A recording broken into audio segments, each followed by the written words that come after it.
In the UK, the problem of nightmare neighbours has never been worse. And he whomps me onto the ground. My husband had blood all over his face and I thought he was dead. 1 in 5 of us has been at war with Next Door. The truth always comes out. Never forget that.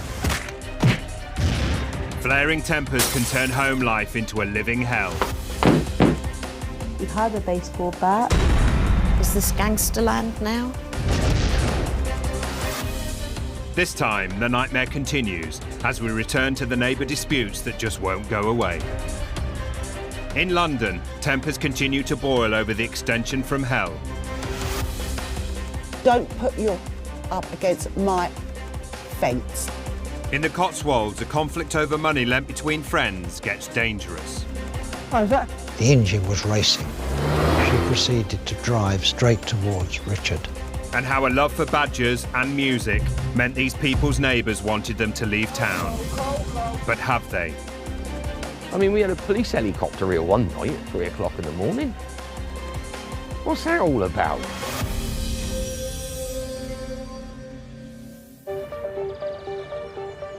Some say money is the root of all evil, and in a Cotswolds village, a decision to lend money to a neighbour has ruined the lives of 2 families. I'd like to ask where my money is. What they've done is wrong and wrong and wrong and wrong. £50,000 of our life savings, our security in our old age. And all because we were helping somebody. We thought we were helping somebody. This dispute divided the community, but no one could have predicted what happened next. Can we have a few words with you, please? We would never have, in our wildest imaginations, believed that we'd be in a position of a police constable sitting in our home taking a witness statement. And Richard being the victim. The story began in 2011 when Peter and Angela McSweeney had a visit from the son of their neighbours. He had a proposition. He needed the money to start up a new business in Stratford-upon-Avon. He wanted to borrow £50,000 for this new venture. The £50,000 came as quite a shock. He assured us that he would pay it up as quickly as he possibly could.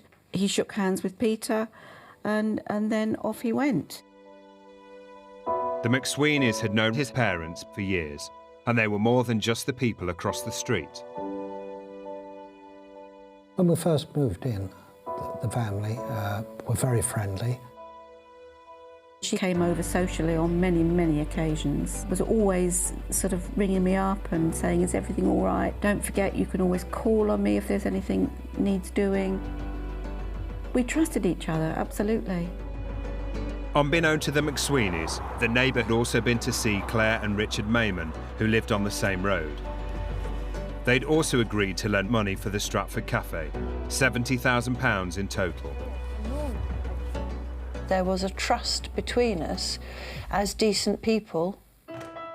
Both families believed they were making a good investment because the neighbour already ran a thriving cafe business in their village. He took on this business and we just watched him and the business work very successfully. He drove a nice car and we thought, well, wow, this is good for him. But they made a big mistake. The Maymans and the McSweeneys trusted his parents, so they weren't concerned when there was no proper paperwork. These were personal, very personal arrangements with people that we trusted. And the decision to loan money to their neighbour would come back to haunt both couples 18 months later, when they learned the Stratford Cafe they'd invested in was in trouble. We were advised that the bailiffs had gone in. But the Maymans and the McSweeneys, each family still unaware the other was involved, were walking headlong into financial disaster. What they have done is wrong, totally immoral. They continue as though nothing has changed.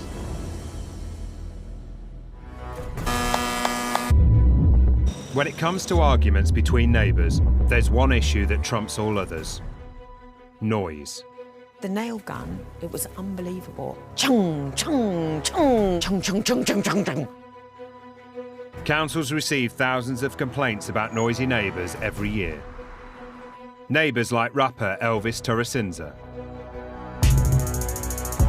When he moved to an East London estate in 2010, Elvis's pumping music drove his neighbours berserk.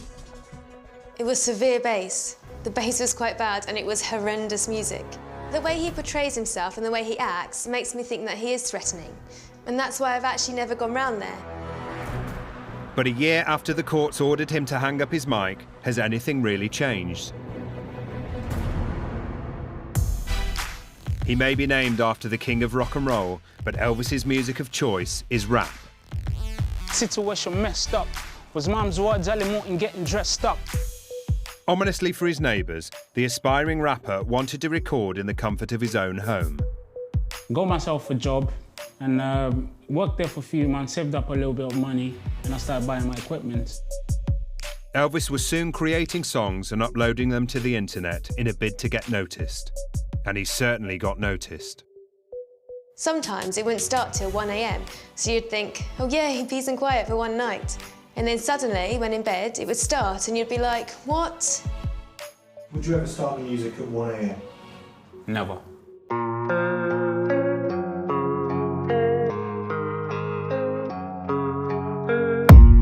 I don't really know what comes next. I'm just doing my best, even though I'm so stressed out. Everything just feels like a test that I fail, so depressed when I can't seem to get out. But something deep inside won't let me quit. I swear that I'm inspired by all this shit. Tell me that I can and I won't. That's what guides me the most. Fuck your lies, I'll do what I want. The gas in the back of the set never left. She's so bad that the can't hit the brag. The gas in the back of the set never left. She's so bad that the can't hit the brag. Well, obviously people are going to hear the music, so it probably vibrates through the walls, but it's never that loud, you know what I mean? But after 82 complaints from other neighbours, in 2012, Elvis was hit with a noise abatement order. I really didn't see the need to go to the council and start pointing fingers like they did to me. But that didn't stop Elvis, and in September 2013, he was fined £1,000 after a court found him guilty of breaching his order. And the council made it clear what would happen if Elvis broke the order again. I had to stop playing loud music, otherwise they was going to come to my house and take my equipment. But for Elvis's neighbours, the nightmare wasn't over yet. I was clever than them, you get me? Coming up, the build from hell still causing all-out war between neighbours. He's threatened to blow our house up. He's threatened to put bricks through our window. And the Somerset woman who caused a siege gears up for action again. If it does happen again, I'll be out there on the front line.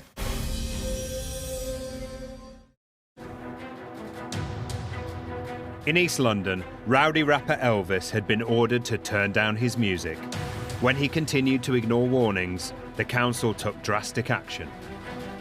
So as I'm walking in, I opened up my front room, walked in, and literally everything was gone. All my computer that was there, that was gone. I had a studio mixer over there, that was gone as well. And my mic stand was gone, I was standing over there.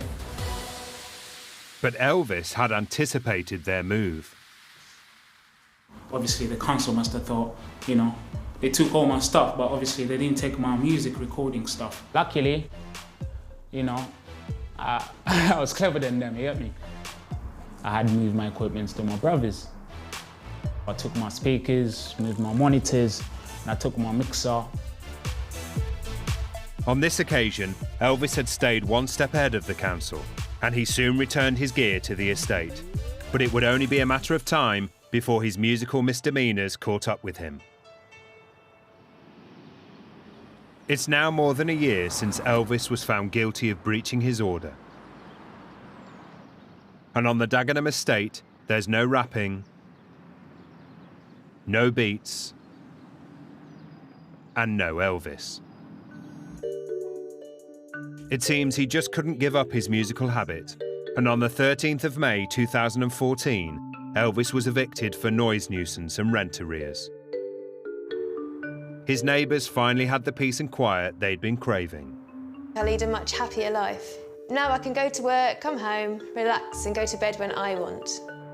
Elvis was unavailable for comment, but it seems this time he really has left the building. The huge cost of moving home means record numbers of people are choosing to build loft conversions or extensions instead, but few consider the impact on their neighbours. When a North London homeowner turned his house from this into this, the neighbours on either side were up in arms.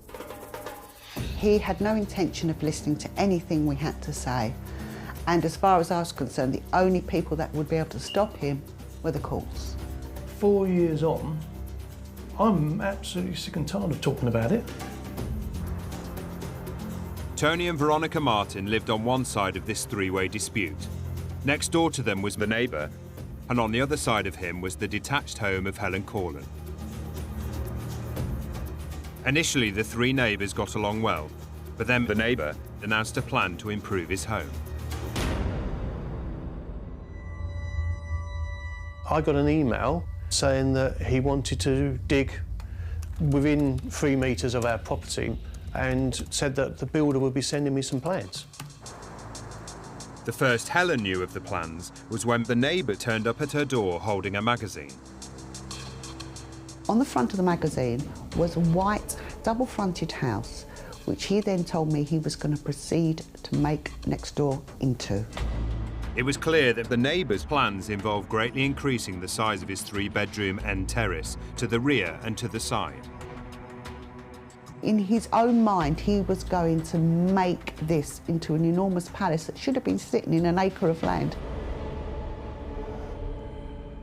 Much to Helen's alarm, the neighbour's grand design meant his extension would go right up to her boundary wall. I was asking how I was meant to get in and out of my front door and my back door without any danger. Concerned by his ambitious plans, Helen went to talk to her neighbour.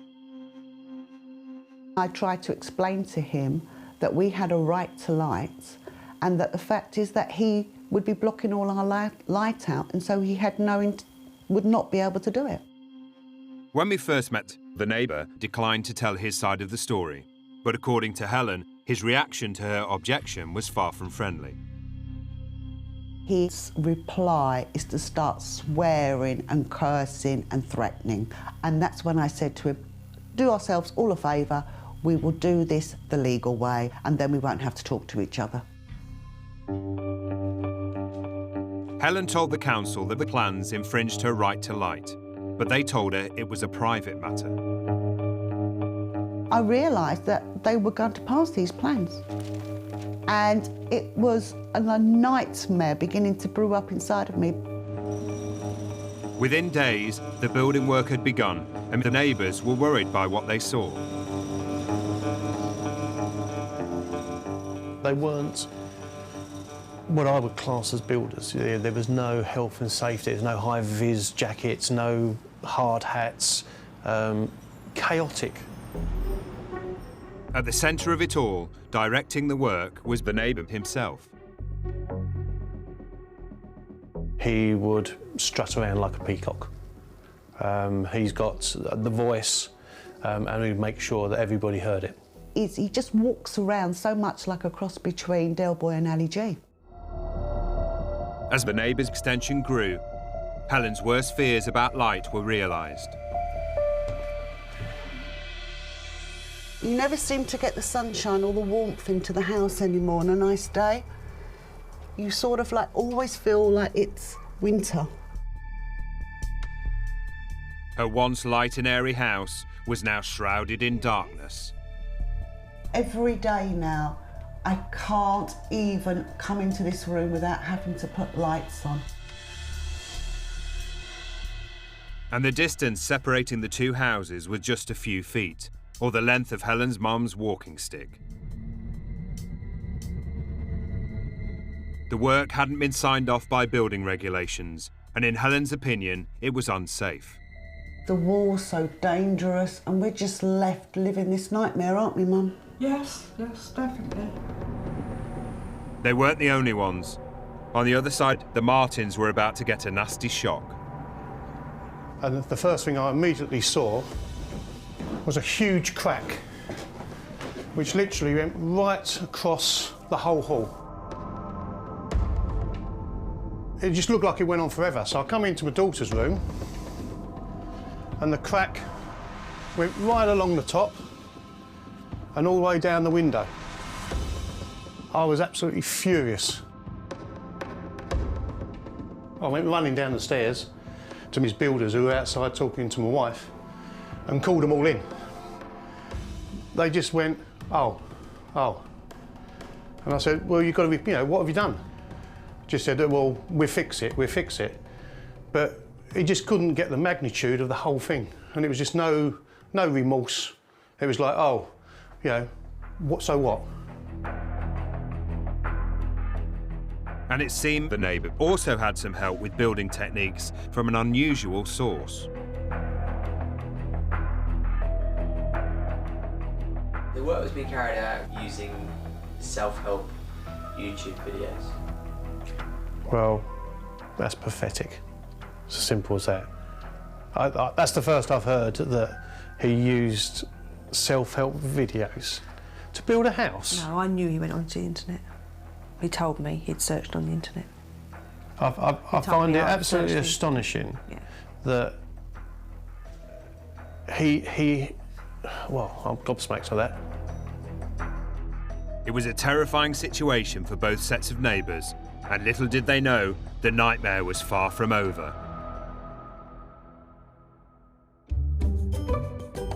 In Britain, 13 million households own a pet. But while we adore our animals, our neighbours don't. For fuck's sake, they're birds. They're going to make noise, It's not like they're cockerels. From yapping dogs to clucking hens, animals are a factor in over 20% of neighbour disputes. But in one rural village, it wasn't the animals that were the problem. It was the woman trying to protect them. I'm quite proud to have a caution for badgers. Not a problem. In summer 2013, Meg Sunningdale made herself unpopular with her neighbours when she took up a campaign to protect badgers from the government cull. People would drive along here, mouthing evil.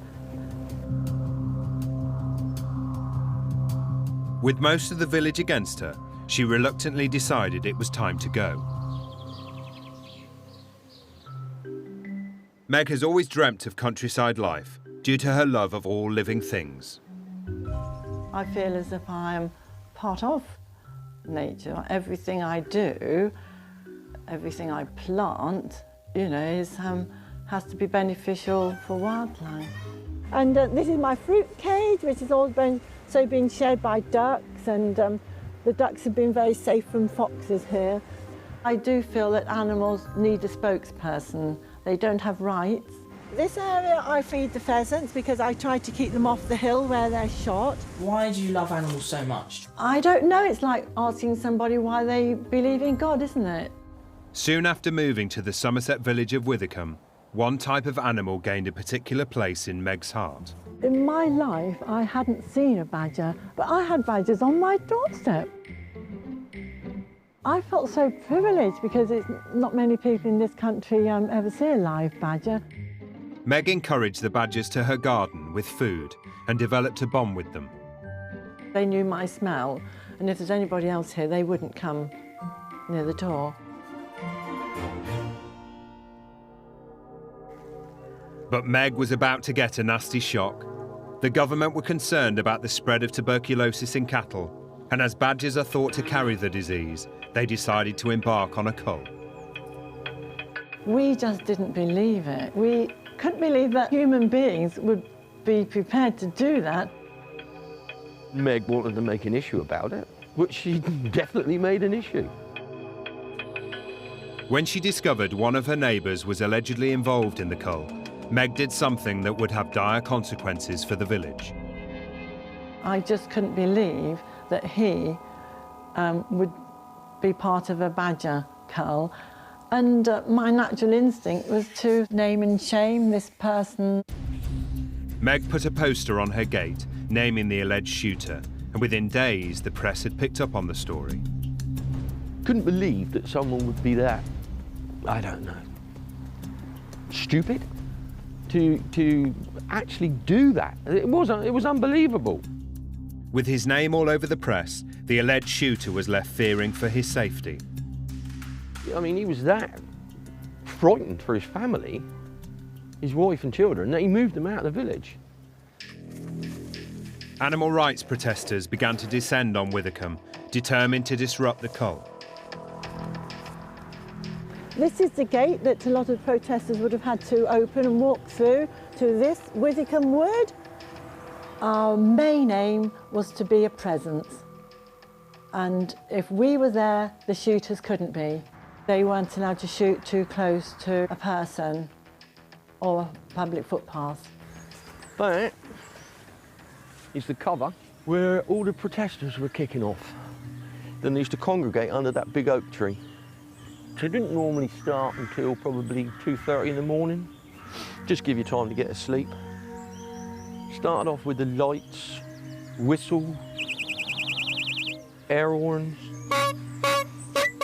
I don't need them out there keeping me awake every night. Quite loud. Yes, it needs to be. Meg had started a siege, and there was no sign of peace returning to Withycombe. What they thought they were achieving, I do not know. But what they did achieve was to certainly piss us off along here. Still to come, road rage in the Cotswolds as the dispute hits a terrifying new level. She purposefully drove the car in a straight line towards Richard. And after a nightmare extension next door, neighbours fight back. And by the end of that day, I had made the phone call and I had started the enforcement action.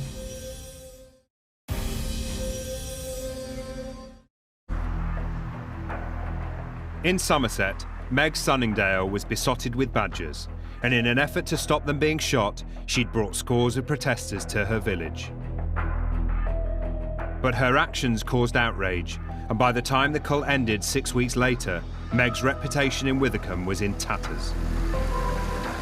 I became nervous, I became more self-conscious, I didn't really want to be seen.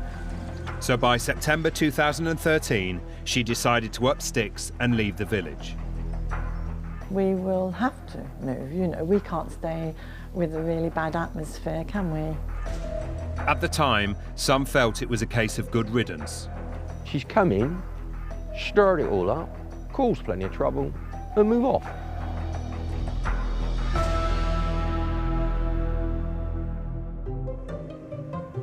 But 1 year on, Meg has decided that she's not ready to say goodbye to the charms of Withycombe just yet, and her house is now off the market.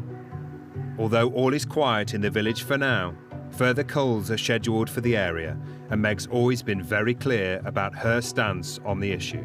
I will certainly do my utmost to prevent another cull ever happening again, and if it does happen again, I'll be out there on the front line.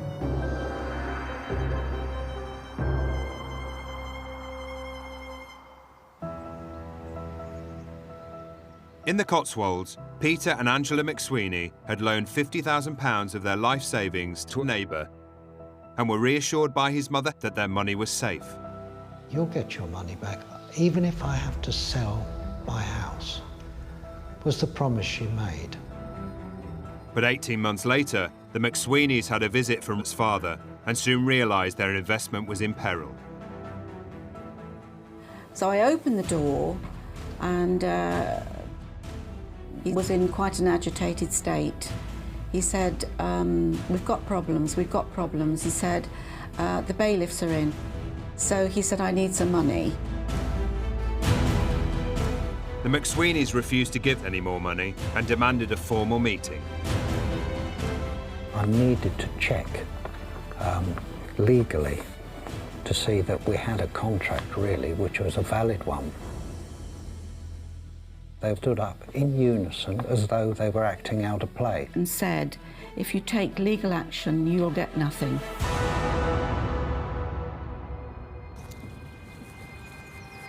Over the road, the Maymans were equally worried about their money. We hadn't got legally binding documents. What chance there was of getting our money back? Minimal. I think then the realisation of what we'd got into hit home. And living in the same village, they had no escape.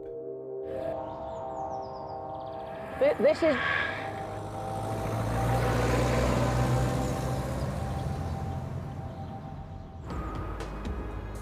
One evening, the stress of the situation boiled over.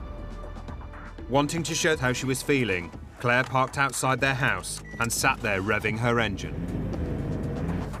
I suppose all my anger was being roared out of this poor car's engine. Long enough to make me feel a bit better, long enough to see my parents running from window to door to door to window to try and work out who and what was going on the drive in front of their house. It gave me a small release. It was like an elastic band snapping. Something had just made me very, very angry. By now, the Maymans and the McSweeneys had discovered each other was involved. But their hopes of getting any money back were dealt another blow in March 2013, when the neighbour went bankrupt. Borrow, borrow, borrow at somebody else's expense, and then go bankrupt and be absolved of all your responsibilities to your creditors. How fair is that? But things were about to take a much darker turn. With the neighbour bankrupt, ownership of the Broadway cafe appeared to pass to family friends. Come on, we better hurry, otherwise they'll be gone. But in November 2013, Peter McSweeney and Richard Mayman were in the village when they caught sight of something in the cafe's car park. We decided that it might be a good opportunity on the spur of the moment to actually have a word with her.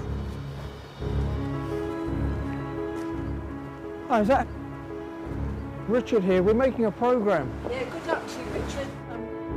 What happened next couldn't be shown until now, and it changed the course of the whole dispute. It all happened in a fraction of a second. Can we have a few words with you, please? Richard again attempted to ask her whether she would be prepared to say something concerning her son's debt. I thought that she was departing from the car park, and that would have been the end of it. But instead of exiting the car park, she proceeded to drive straight towards Richard. And that she left the braking to the very last moment. She's laughing, so she's obviously very happy about things. And as she departed from the car park, she was seen to be smiling, smirking. Yes, it's a big joke. What fun. Who would go out laughing, drive out laughing after an incident like that? In the immediate aftermath, Richard and Peter were left reeling.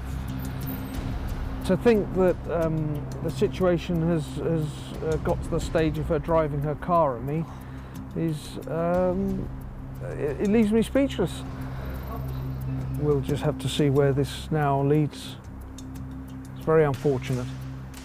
The whole episode has been very unfortunate. You're a brave man, Richard. The car had made contact with Richard's leg, and although he was unhurt, he decided to report the incident to the police. And they decided that with the evidence and the witnesses that were present, that there was a strong case for actually taking it to court. And any hope of a resolution between the families was now long gone. The forthcoming court case did nothing for our feelings towards the family. The animosity was almost palpable.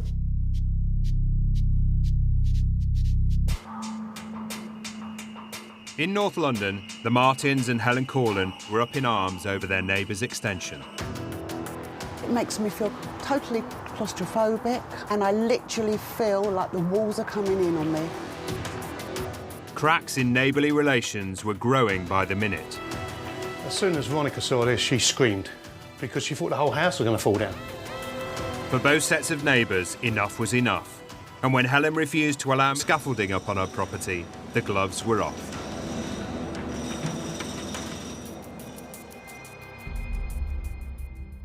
He has threatened me to a degree that he has told me I should watch my back.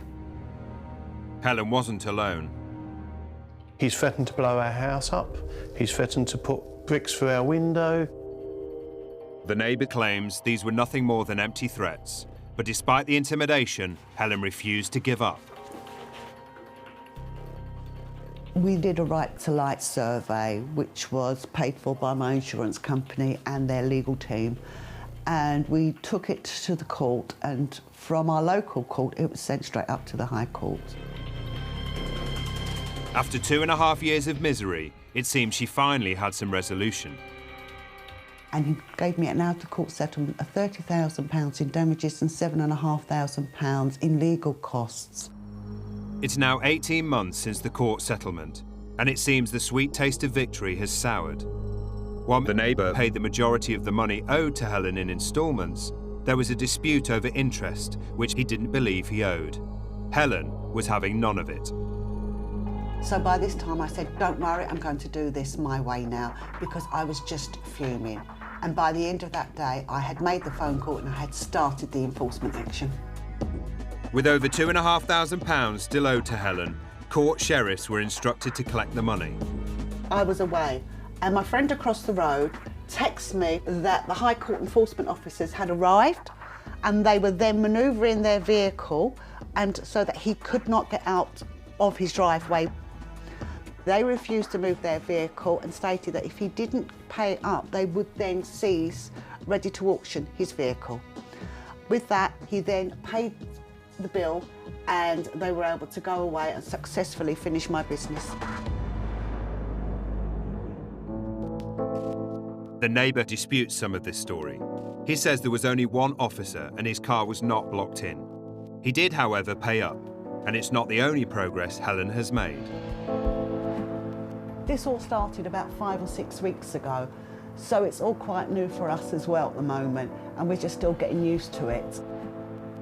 Helen's insurers have repaired the damage caused to her house by her neighbour's build.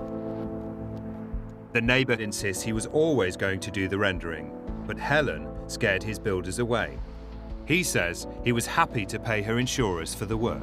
As you can see here, the wall now all blends into our porch.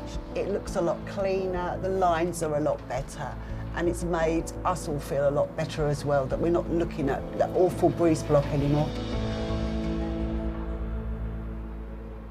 But on the other side of the neighbour, it's a different story. On 2 occasions, the cracks upstairs have been repaired by a builder who was chosen by the Martins and paid for by the neighbour. But they've recently come back again. Having had it repaired and seeing them come back, it was like a nightmare again. So I'm just thinking, no, please don't come back. We have been advised by his surveyor that they're only cosmetic cracks, but I'm not a structural engineer, so I'm not sure if it's sound, if the property next door isn't moving. But because it's where the damage was occasioned, you just think it sets off alarm bells. The neighbour says that as the Martins chose the builders to repair the cracks, it's them they should talk to. But the problems aren't just inside the Martins' house.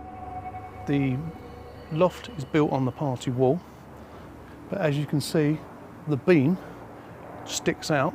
The neighbour insists that while the beam may still be sticking out, it is on his side of the party wall, something Tony disputes. Both the party wall surveyors agreed that there was encroachment and it needed to be cut back, but it's still there 4 years on. With the build still awaiting final sign-off from the council, His neighbours are worried a whole new nightmare awaits them. It could all land up that it's all going to have to be back into a building site again. Still to come, neighbours make their feelings clear. Don't put your up against my fence. And in the Cotswolds, warring neighbours finally face each other in court. I just didn't want to look at it. Full stop.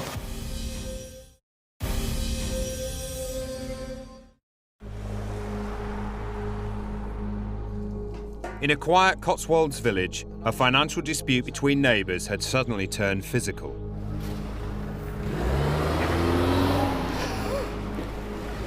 And the horror that such a story could happen actually in Broadway. Having driven her car at Richard Mayman, she was now facing criminal charges. And in August 2014, the case was heard at Worcester Magistrates Court. I arrived in the court and was led to the witness box. I was mindful not to show any weakness or nerves. For the first time in months, Peter was face to face with the neighbour he'd once called a friend. I was conscious of the fact that she was probably looking at me, and I really didn't want to give her the satisfaction of me looking at her. I just didn't want to look at her. Full stop. After a 2-day court hearing, she was found guilty of assault by beating. As well as receiving a criminal record, she was also ordered to pay £585 in fines and costs. Without achieving the conviction, it would have been devastating to us. It would have just been another nail in the coffin. But the victory in court has done little to heal the financial wounds. In the overall scheme of things, we were still suffering the loss of our money. The official receiver has been involved, and efforts are being made to recover some money for its creditors. The family home is for sale. However, it's unlikely the McSweeneys or Maymans will benefit. We were unsecured lenders of money, and the secured lenders always come first. So our situation looks particularly bleak.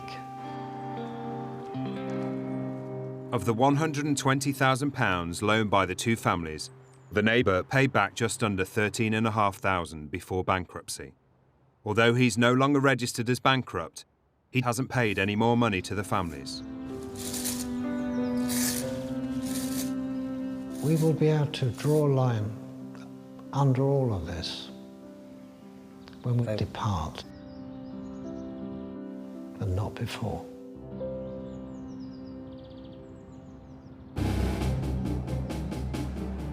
In North London, the Martins and Helen Corlin are united in the anger they feel over their neighbour's extension. Yourself and us, we haven't caused any of this. No. And we are just the victims. Total victims in this. Make sure you are insured up to the hilt, because you never know what's going to happen next door to you. At the front, the build appears finished. But at the back, an alleyway shared by several houses on the street is another thorny issue.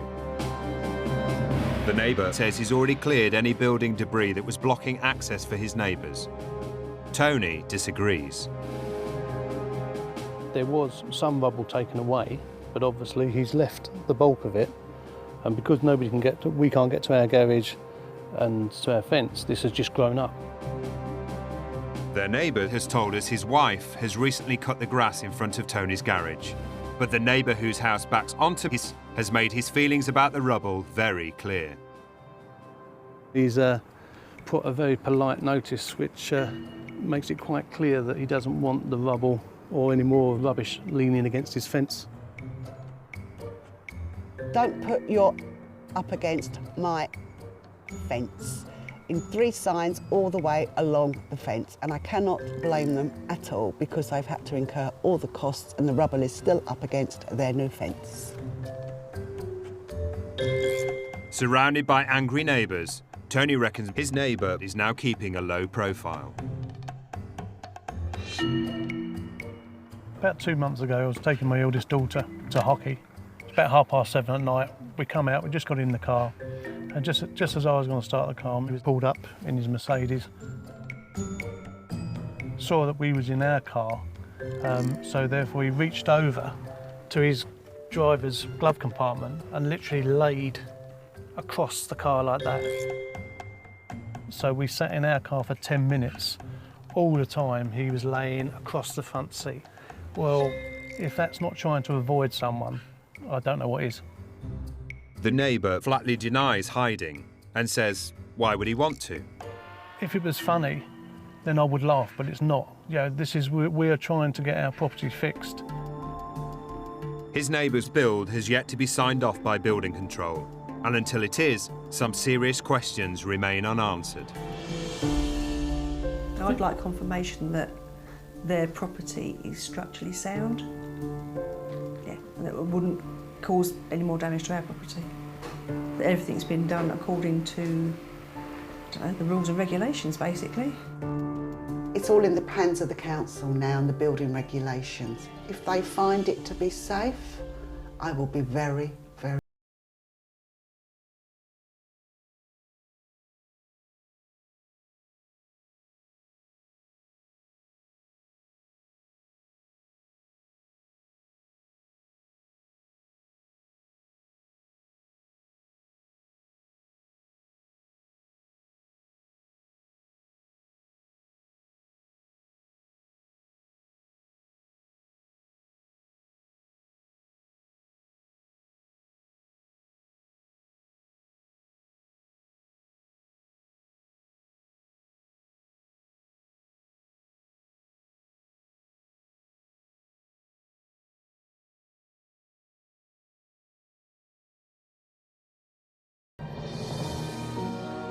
But in a final twist, there's a new building project in town.